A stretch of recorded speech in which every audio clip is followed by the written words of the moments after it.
Cocoa kids twin. Nandurbar गांव में 4 दोस्त रहते थे।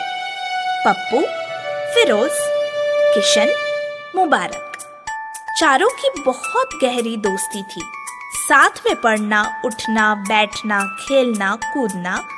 खेलते हुए कई बार वे नंदुरबार गांव से कुछ दूर बने जंगल तक पहुंच जाते थे। अरे यार पप्पू, क्या बुड्ढों की तरह लेटा है? खेलने नहीं चलना? नहीं यार फिरोज, मेरी तबीयत ठीक नहीं है। चल ना यार पप्पू, आज जंगल में जाकर लुका छुपी खेलने का प्लान है। जंगल की हरियाली देखकर तबीयत अपने आप ठीक हो जाएगी। नहीं यार किशन, तुम लोग जाओ। चल यार, बहुत भाव खा रहा है तो जाने दे, हम चलते हैं।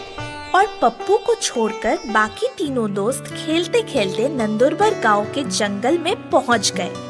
वहां लुका छिपी खेलते हुए एक पेड़ के पीछे छिप जाता तो दूसरा किसी गड्ढे में घुसकर छिप जाता।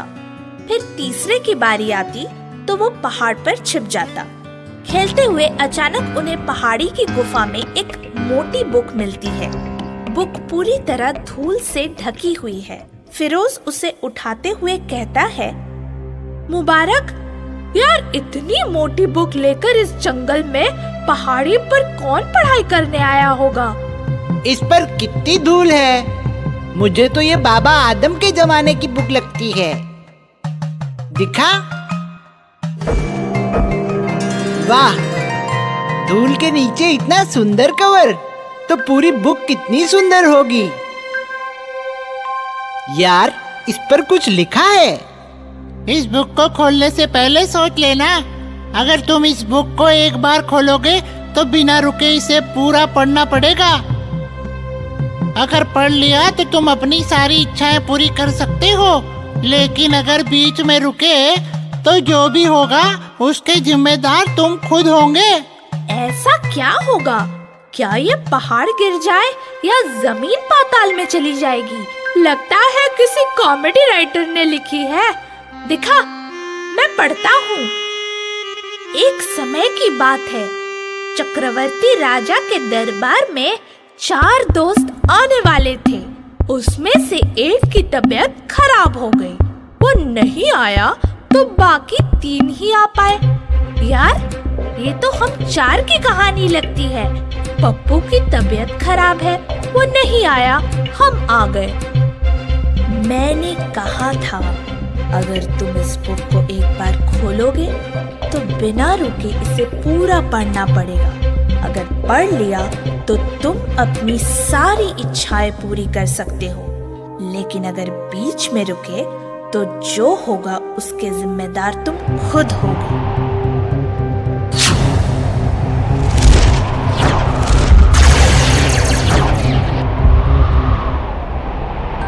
ये क्या हो गया मुबारक? फिरोज कहाँ गया? वो तो इस बुक के अंदर चला गया। बाप रे, अब हम उसकी मम्मी को क्या जवाब देंगे? किशन, मुबारक, फिरोज कहाँ है? आंटी, फिरोज तो इस बुक को हमें देकर घर चला गया था। घर? लेकिन वो तो अभी तक घर नहीं पहुँचा। रात काफी हो गई। पता नहीं आंटी, फिर शायद कहीं और चला गया हो। कहाँ चला गया होगा? कहाँ ढूंढूं उसे? ये क्या मुबारक, तूने झूठ क्यों बोला? फिरोज तो इस बुक में। आंटी यकीन नहीं करती, वो समझती हम झूठ बोल रहे हैं। लेकिन कल तक फिरोज घर नहीं पहुंचा तो आंटी आसमान सिर पर उठा लेगी। वो हमारे साथ ही खेलने गया था। डोंट वरी, मैं रात को छत पर चुपचाप बैठकर ये बुक पढ़ूंगा। वहाँ मुझे कोई डिस्टर्ब करने नहीं आएगा। बुक पूरी होने के बाद देखता हूँ क्या होता है। और रात को घर में सभी के सोने के बाद मुबारक चुपचाप बुक लेकर छत पर चढ़ गया और उसे पढ़ने लगा।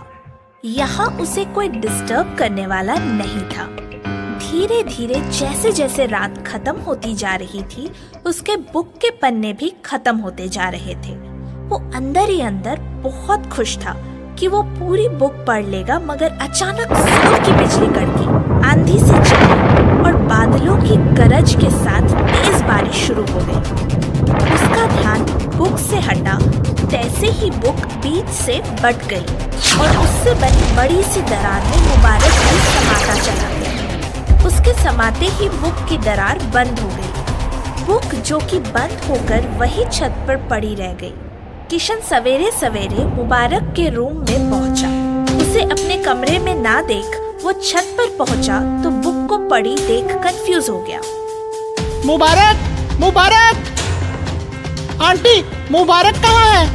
पता नहीं, मैं तो समझी वो तुम्हारे घर गया होगा। रात को बारिश हो रही थी, तब भी वो अपने कमरे में नहीं था। लगता है ये बुक उसे भी निकल गई। क्या बुक निकल गई? दोनों को? हाँ यार। यार, अब क्या होगा? तू कब तक ये बात उनके मम्मी पापा से छुपा कर रख सकता है? वही तो समझ में नहीं आ रहा। मेरी मम्मी बाहर गई है, शाम से पहले आएगी नहीं। चल स्टडी रूम में बैठकर पढ़ते हैं, कोई डिस्टर्ब नहीं। पप्पू, पप्पू! लो, आंटी तो आ गई।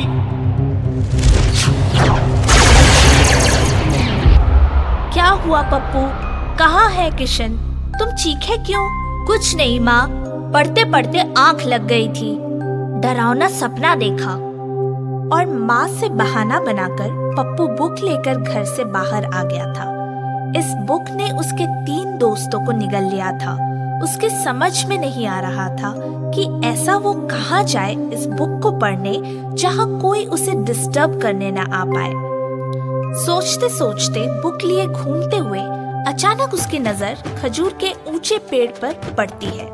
वो उसे देखता हुआ सोचता है, एक यही पेड़ है जिसकी चोटी पर बैठकर मैं इस बुक को पढ़ सकता हूँ। वहाँ कोई मुझे डिस्टर्ब भी नहीं करेगा और नीचे से कोई कितना भी पुकारे मैं मुड़कर देखूंगा ही नहीं।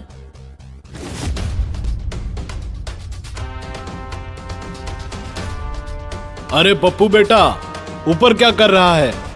गिर विर जाएगा, नीचे आ।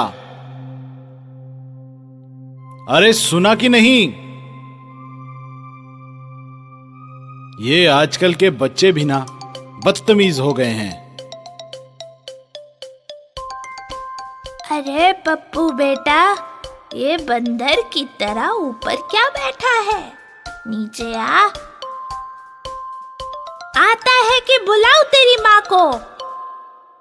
अच्छा, 2-4 खजूर ही फेंक दे। जीता रहे, बैठा रहे।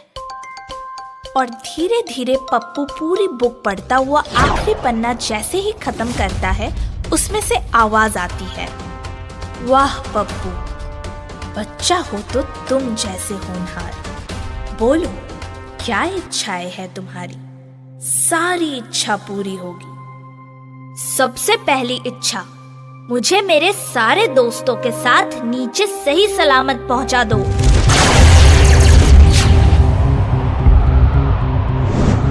और क्या इच्छा है तुम्हारी?